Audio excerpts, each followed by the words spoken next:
Hey everyone, it's Nick, aka Dad. I'm Addie, aka the Monkey. And this is Monkey Business. We appreciate you stopping in because this is a part 2 of a video I did, or actually we did a couple weeks ago, about your slow opening tailgate. Yeah. Whether you have a Bronco or maybe a Jeep, FJ, you may suffer from a slow opening tailgate, and we had that.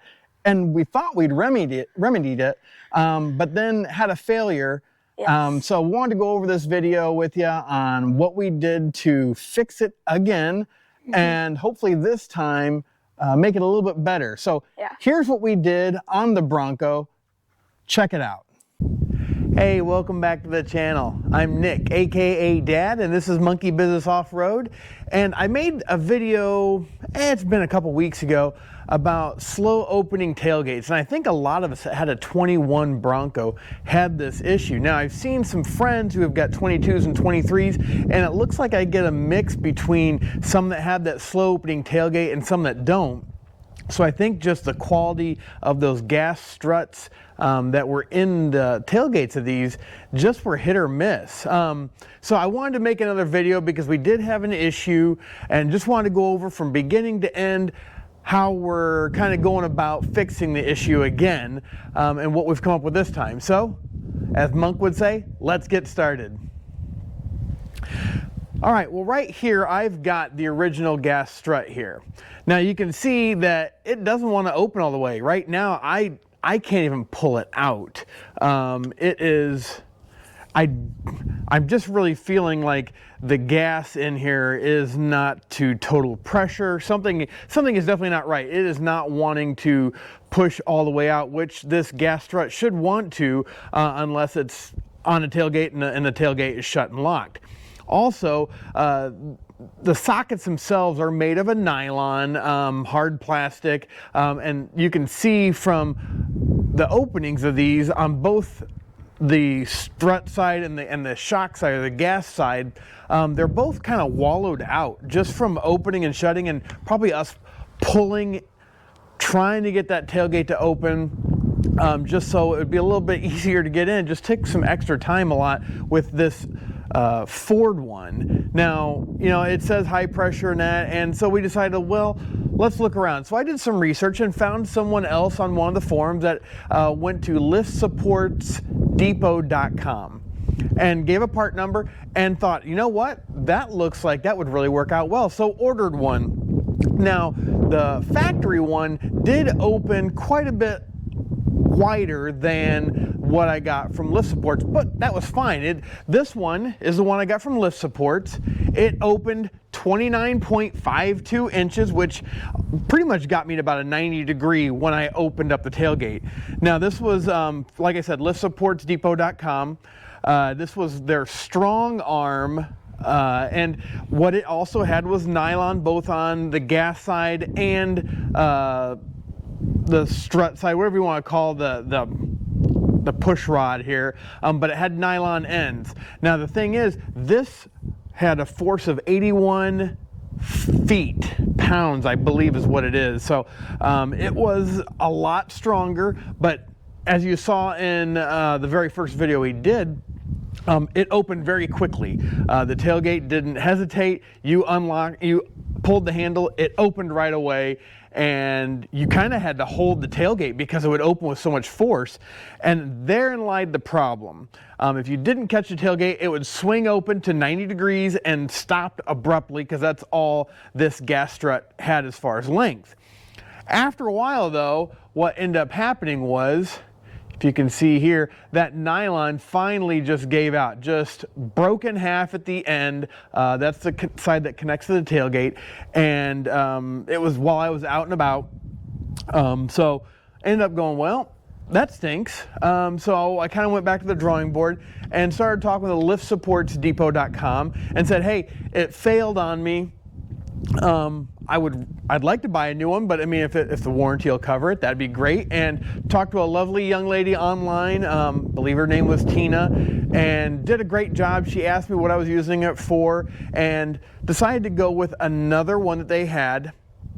And I think this one is a really great option. I will post down below the part number of that at liftsupportsdepot.com. They are not sponsoring this video, but I did get this covered by basically a warranty with them that it failed, so they sent me another one, and here's what they sent me. Let me show you.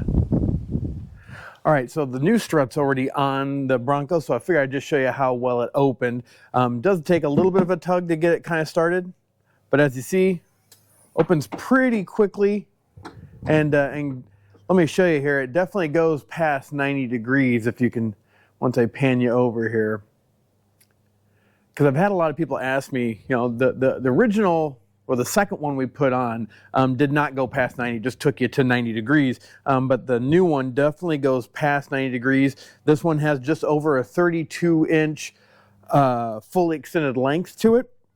And it's got some other attributes to it that I really like versus the last one that broke with those nylon ends. Let me show you a little bit closer on why it's a little bit stronger, but then also where some key points are going to be for failure for this in the future.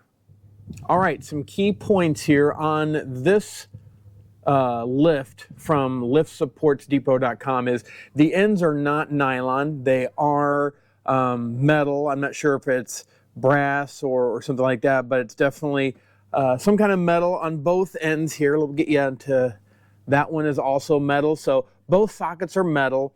Has a nice sturdy construction, but I was talking about where are some weak points. Well, there's two weak points, and they both are with the Bronco, not necessarily with this strut. One is this bracket here, which is connected to the Bronco. You can see here, it's actually just bolted on. So it's just a piece of metal sitting on top of the body. And when you open this, if you watch, let me pull the door back here a little bit. You can see as it pulls this open, that starts to flex. So I have a feeling sooner or later, either those bolts are gonna fail or this bracket's gonna crack. Something along those lines could possibly happen. So there may be some reinforcement needs to be done there. You can also see that it's pulling into the bumper a little bit down here already, which sooner or later we're gonna get rid of this plastic bumper, but that's one point. So the point where it's connected to the vehicle's an issue. On this end as well, show you here, you can see this is deformed already. Let me get you almost straight on. You can see it's pulling, and I don't believe that is from factory. Let me pull it back.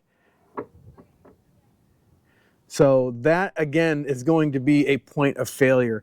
And you can see that these are, this spot here, this socket is actually just, looks like spot welds on either side of it. So I have a feeling at some point this is either going to rip out of the door here. So we're going to need to put some reinforcement on this thing. And maybe it is because of the 37-inch tall tire. I'm not sure, but you can definitely see this is bulging out on this side here and pulling it back towards the Bronco. I really don't see that being something that was designed at the factory that way, that was, you know, pointed at an angle.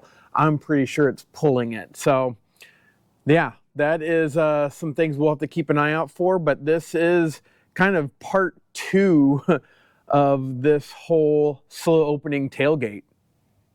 Well, I appreciate you watching. Like I said at the beginning, I will definitely post down below the part number for this strut that we're using currently, and just keep you updated. May need to look into doing some reinforcement both on the tailgate itself, because like I showed you, it looks like that ball is going to get sooner or later to get pulled out, or just a tailgate failure to where the metal is fractured. I'm not quite sure. But obviously the load of the tire is going to be the issue. And I'm not sure if our 35s would do much better. I'll have to check that out. Because I don't feel that, after talking to a bunch of people, that we'll get a failure from the hinges. The hinges are definitely well built. Ford did a good job with that, not just making them part of the body, but they go inside behind your fenders. So with the tailgate, all I'm really concerned about is both the point of contact on the body and the point of on the tailgate. So we'll keep you updated on that, but I think 67 pounds of force is going to be better than that 81 pounds that we had before. It's just when it swings all the way open and gets some of that force going all the way and then stopping. Almost need some kind of progressive, I guess is the word, maybe, of some kind of strut for this, that it opens quickly but then slows down. I'm not sure if someone makes that, so I may have to do some research on that. But we appreciate you watching. Hopefully this has been informative. Like I said in the video, we're going to place down below the part number that we used on the Bronco, and hopefully this will last a long time, especially with having those metal sockets on there. But again, we've got a couple points of failure I'll keep everybody up to date on as far as on the tailgate and on the body. May have to come up with a remedy myself, but I'll keep everybody informed. But as always, we appreciate you watching. Don't forget to check us out on Instagram at Monkey Business Off-Road. We also have our website at www.monkeybusinessoffroad.com. You can see our videos and some of the merchandise we have that you can purchase to help support our channel. Yes. But as always, have a blessed day. Bye.